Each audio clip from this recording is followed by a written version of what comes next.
que quería un poco, y el autor también, que me gustaría también reivindicar, remarcar, hablar sobre él hoy, un poco comentar sobre su figura, que da la casualidad que hoy hay una mesa también muy literaria, ¿no? Con Osvaldo, con Carmen Alonso, Cito también está por ahí, que seguro que aporta comentarios de mucha valía. Un saludo, aprovecho para todos los compañeros ahí en la mesa. Doris, claro, también, todos.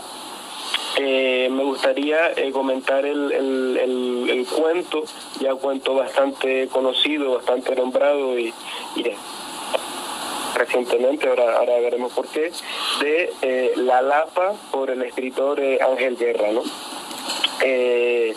Brevemente un poco para hablar de quién fue Ángel Guerra, su trascendencia, ya no solo a nivel literario, sino también a nivel social, político, que es bastante singular.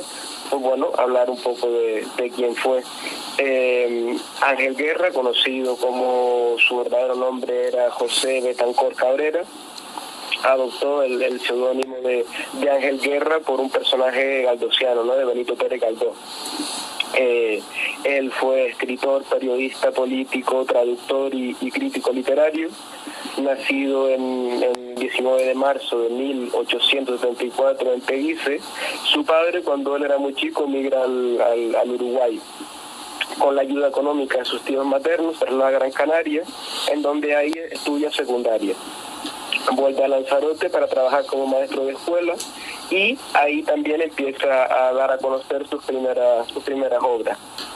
A Benito Pérez Galdós lo conoce en 1894.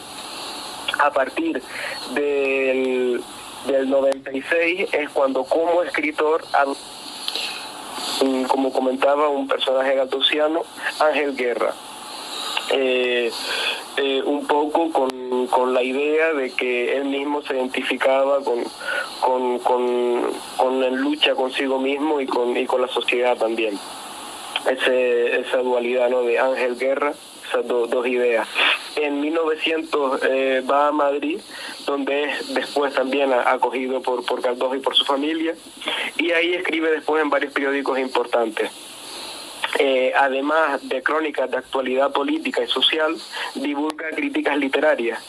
Es muy conocida una crítica literaria que él realizó a la obra de hasta ese momento desconocido Juan Ramón Jiménez, que a su vez, posteriormente, y para devolverle el favor, le dedica el poema Calma, en su poemario Ninfea. Entre 1908 y 1910 es corresponsal de la Correspondencia de España, desde donde está afincado en París. Ahí es donde conoce a Fernando León y Castillo, que lo atrajo al Partido Liberal. En 1912 obtiene acta de diputado en la circunscripción electoral de Lanzarote, donde mantiene el cargo hasta el golpe de Estado de Primo de Rivera en 1923. Entre 1930 y 1931 ejerce como director general de prisiones, y esto es muy interesante, su labor aquí como director general de prisiones, porque ayudó mucho a modernizar el sistema penitenciario español, nacional, como lo conocemos hoy en día, y tal vez una faceta que curiosamente no está tan reivindicada de él, o puede ser que sí, y yo la desconozco, pero como comentaba eso, él moderniza el sistema penitenciario al ser partidario de un sistema de prisiones que prime más la reeducación y la reinserción. Acometió la aprobación de un estatuto de la mutualidad benéfica de los funcionarios de prisiones para que puedan obtener protección ante posibles fallecimientos, educación de huérfanos, regulación de pensiones, etcétera. También reformó las asociaciones de patronatos de presos y liberados para que fueran verdaderos órganos de reinserción social. En su gestión crea la nueva prisión provincial de Las Palmas de Gran Canaria. Acaba falleciendo en Madrid en 1950 y en 2024, el año pasado muy recientemente, por el mes de febrero-marzo, es nombrado por el gobierno de Canarias como el autor elegido como autor del Día de las Letras Canarias. como comentaba, este pasado año 2024. Y por eso en este último tiempo para acá, pues su figura se ha intentado reivindicar un poco más, ¿no? Su obra, que me gustaría comentar un poco y muy brevemente para animar a todos los que están escuchando a adentrarse en ella, es muy cortita, se lee enseguida y no deja para nada indiferente, creo yo. Es el cuento de la Lapa, como comentaba, ¿no?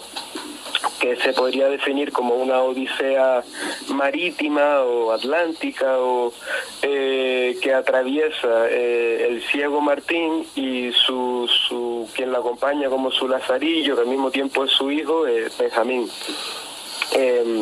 Como bien comentaba, hay un canal en YouTube que buscando un poco información de la novela, un poco valoraciones y tal, que se llama P. Jorge Ideas para Pensar, una persona de Lanzarote, comenta que el Lanzarote de la Lapa es un lugar árido, inhóspito, opresor y terrible. La vida es dolorosa, precaria, cruel. Hoy Lanzarote es un destino turístico internacional. El paisaje se considera exótico e interesante. La promesa para el viajero es la de una estancia casi paradisíaca. Es curioso porque en la novela de Ángel Guerra tiene descripciones del paisaje de ese Lanzarote, reivindica o utiliza mucho simbolismo, se podría decir también, con cómo describe el Roque del Este, cómo describe el mar también, que le da a todo el aura del relato una sensación, una atmósfera casi sí, muy simbólica, no sé si ya mitológica incluso, o de caracteres casi, tal vez incluso hilándolo un poco con la película de antes, casi onírico, incluso a veces pesadillesco. Pues, ¿no? Fernando, lo apuntamos. En su pasado y habla de su padre. Es una gran novela y nos lo apuntamos, La Lapa, de Ángel Guerra. Un gran relato, más que novela, relato corto. Hay mucha violencia también, hay violencia. Sobre todo para los que se inician en la literatura canaria se agradece que sea corto, porque hasta que uno no va madurando la lectura. Antes decía Osvaldo por aquí que era una pena que nadie conozca a Borito, el poeta. Salía ayer Padilla, el humorista de las viñetas, sacaba ayer el Día de las Letras Canarias, con motivo de eso, una viñeta que pone, se ve a la madre con el hijo en la consulta del médico y la madre le dice al doctor: doctor, mi hijo está muy enfermo de reggaetón. Y el médico le dice que se tome un Alonso Quesada, un Ángel Guerra y un Arosarena después de cada comida. Joder. O sea que así se le quita y estaba Ángel Guerra dentro de la medicación. Fernando, Fernán, perdón. Meterlo por ahí también. Tomás Morales, Espinosa también. Y ¿por qué no? También tenemos unos cuantos. Hombre, y los vamos a tener que ir desempolvando para que y sobre todo ahora que hay un resurgir del nacionalismo bien entendido. De hecho, un joven que saca vídeos en YouTube está constantemente indagando sobre el entorno más inmediato nuestro, y me enteré gracias a él esta semana por qué las Alcarabaneras se llama así. Porque la verdad es que no me lo había preguntado. Que la playa de las Alcarabaneras, ¿por qué se llama así? Ni sabía que la playa de las Alcarabaneras llegaba hasta Almonar Artemes. Era una playa mucho más grande. Luego vino el Club Náutico y se quedó con una parte, el Arsenal otra, y se hizo más pequeña. Y a partir del siglo XX le pusieron el nombre Alcarabanera en honor a un ave peregrina que anidaba en esa zona, se llamaba el Alcaraván. Y de ahí viene, pero fíjate, 60 años para 61 y te enteras ahora, ¿eh? Fíjate tú hasta qué punto le damos las patas a lo nuestro. Y nunca la maña Pero nunca pierde. es tarde si la dicha es buena. Claro. Oye, yo quería lanzarle un abrazo a través de las ondas al mejor embajador canario que tenemos en Lisboa, sin duda. Fernán. Maravilloso siempre escucharte y con las perlas que traes. Qué bueno. La Lapa y otros cuentos. Qué bueno. Yo tenía el concepto de Lapa para otras cosas. Para otras cosas. Pero bueno, mira, si quieres te quedas ahí, si quieres comentar lo que vaya saliendo en el programa y participas desde ahí si quieres. Vale.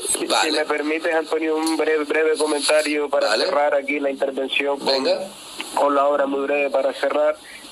Aviso a navegantes, la obra, si bien como comentas es cortita y es un buche directo, buche rápido, buche cortito, sí es verdad que hay que estar preparados porque utiliza mucho léxico canario propio de el Lanzarote de la época. No olvidemos que la novela es de 1908, ya le ha llovido, le ha caído tierra encima y mucha calima,